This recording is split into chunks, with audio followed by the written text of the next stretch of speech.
Remember planking? Yeah, I kind of don't want to either. Over the years, there have been many fads that just pop up out of nowhere that leave us all scratching our heads like, why? And some of these you may have even participated in, but have you ever wondered where they came from? Well, some of the weirdest trends, some of which you may or may not have even heard of, have some really weird origins. Yeah, let me tell you what those are.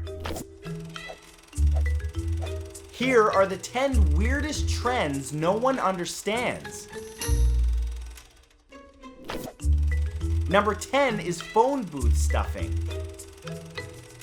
During the late 1950s, a bizarre fad spread across the United States as well as Canada, South Africa, and other countries. The fad was known as phone booth stuffing, and it's as strange as it sounds. Phone booth stuffing involved cramming as many people as possible into an old phone booth. The more people you could stuff in there, the higher the prestige, I guess. The fad reached its peak in the spring of 1959, when 25 male students at a South African YMCA set the world record for phone stuffing. They had to bend and contort the bodies in strange ways to fit all 25 students into one small phone booth. And when the phone began ringing, nobody was able to answer it. This bizarre fad was short-lived, and while it was extremely popular for a short time, by the end of 1959 it was considered just plain silly. And I agree. Number 9 are polar bear pictures. Speaking of weird photography fads, another strange one was popular in Germany for decades from the mid-20th century onwards. This fad involved people being photographed alongside polar bears. Yeah, that's safe. What makes this fad even stranger is that the bears weren't even real, but they were people dressed in strange cobbled together bear costumes. Those posing with polar bears included officers during the Second World War preparing to head off to the Eastern Front and families enjoying a break at a seaside resort. Children and adults alike seem to revel in the fad, but no one is exactly sure why. It may be that it was like some sort of masquerade or tradition, like people dressing up as clowns. Or it may have just been that people thought it was fun to be pictured next to a giant bear without it eating them. Well, at least it was fake, that's the safe choice. Number 8 is a lotus birth.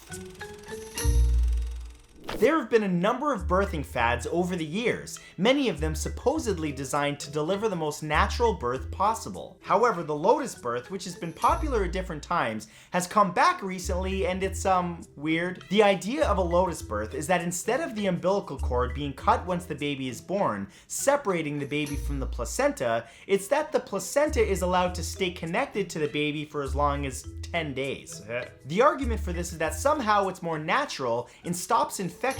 However, most medical professionals agree that it could actually increase the risk of infection. Despite this warning, more people are continuing to carry out this birthing technique, and it's just really weird. Number 7 are tech decks. Known as tech decks or fingerboards, the fad of collecting miniaturized skateboards that you can play using your fingers was at its peak during the 1990s. I lived through this, I can attest it was weird. Those exact replicas of full-size skateboards tended to be around 1/8 of the size of a normal board. Using your fingers, you could do a number of skateboarding tricks and even buy model sets of stairs and other real-world obstacles, which skaters would often use in real life to perform tricks. Various fingerboarding championships have been held. I know, I'm not making that up. There's even a snowboarding variant. And one champion finger snowboarder managed to do a trick which involved landing his tiny snowboard into a shot of flaming sambuca. Just when you thought this didn't involve talent. This ended up not being good for his fingers, but hey, it's competition, so there's that. Number 6 is pole sitting. During the 1920s, a new fad swept the nation called flagpole sitting and involved trying to sit on top of a flagpole for as long as possible. The person who could sit the longest had the bragging rights, so it became a test of endurance. To help make the process a little more comfortable, small platforms were placed at the top of each pole, but it was still difficult to do when you consider that Alvin Shipwreck Cayley, who began the fad, sat on his first pole for 15 hours. But that's nothing compared to the eventual record, which was 49 days. But that was then broken by Bill Penfield, who lasted 51 days and was stopped by a thunderstorm. This fad died out when the Great Depression of the late 20s and early 30s hit. I guess people had more things to worry about after that than who could sit on the pole for the longest. Number 5 is 6-day racing.